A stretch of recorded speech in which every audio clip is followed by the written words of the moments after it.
Today we're diving into Norway's stance on electric vehicles, especially in light of the recent decision from the EU and RE the tariffs, basically.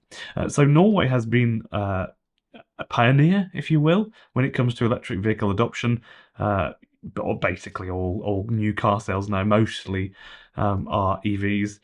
The finance minister in Norway is called Trygve Slagsvold Vedum. He said basically that they will not follow the EU's lead in imposing these higher tariffs on Chinese electric cars. It made perfectly good sense actually when what he said.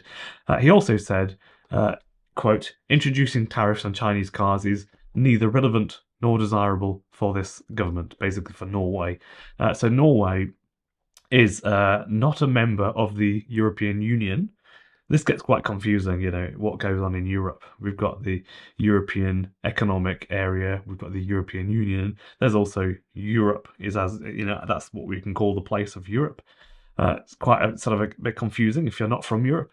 So basically, Norway is not in the European Union, but it is part of the European Economic Area, otherwise known as the EEA as an abbreviation.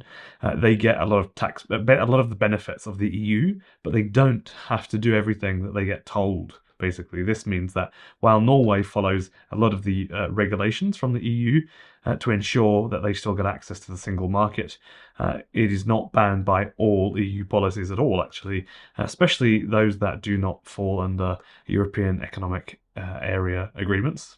So when it comes to tariffs, the situation can be different. So trade policy, including the imposition of tariffs, is typically within the purview of the EU's jurisdiction, and it's not directly adopted by EEA members unless they choose to do that. In this case, Norway don't really want to do that. In the case of the EU raising tariffs on Chinese EVs coming into Europe, Norway would not be automatically required to implement the same tariffs, and Norway boasts the highest density of electric vehicles in the world. And last year, 2023, 24% of all cars on Norwegian roads were battery electric vehicles, and in 2022, another statistic for you, 80% of new car sales were battery electric vehicles, basically. So according to the Norwegian Road Federation, OFV, over 12% of the EVs imported into Norway came from Chinese manufacturers. This figure includes brands like Polestar, but excludes Volvo, even though both are owned by Geely, both made in China, basically.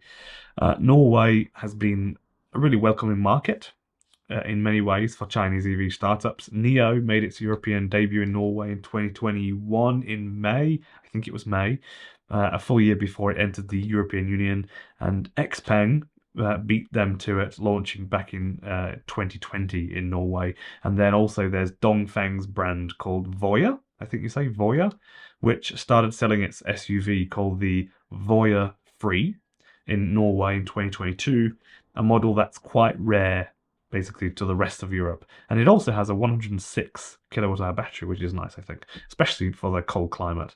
If you lose, say, a fair bit of that in winter, you still have a very good range. In May, Xpeng sold 67 cars, and NIO sold 66 cars in Norway.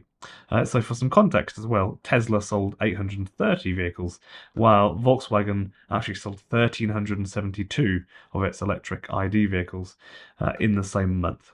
So the big manufacturers in Norway are Tesla and Volkswagen. I don't think they really care to implement these tariffs on Chinese EVs. Leading the Chinese market for EVs in Norway are SAIC, which is the state-owned company by the Chinese state. They own SAIC, or the brand MG is owned by SAIC. They delivered just under 500 vehicles in Norway in the last month. Polestar, basically under the Geely group, they sold 328 vehicles in May. And one more thing that's important to note, that is that all MG and Polestar vehicles sold in Norway are manufactured in China, basically.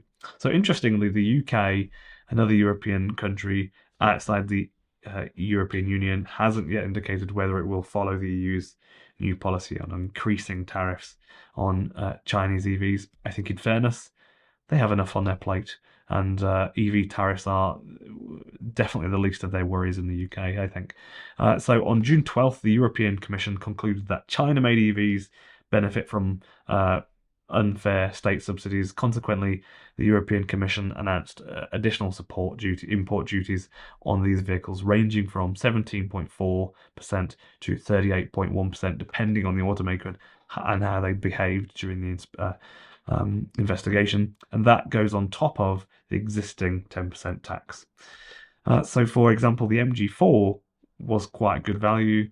It's now quite a bit pricier. And I think you'd just say it's a bit pricey because it's, it's like 41,000 euro or something. So excuse the fact that I'm really croaky. I have a really, really bad flu. And I sort of in the second half of it, I think. And I sound like a dead man walking. But I'm Ben Alexander. Thank you very much for tuning in. Feel free to subscribe if you want to stay up to date with the latest EV news from around the world.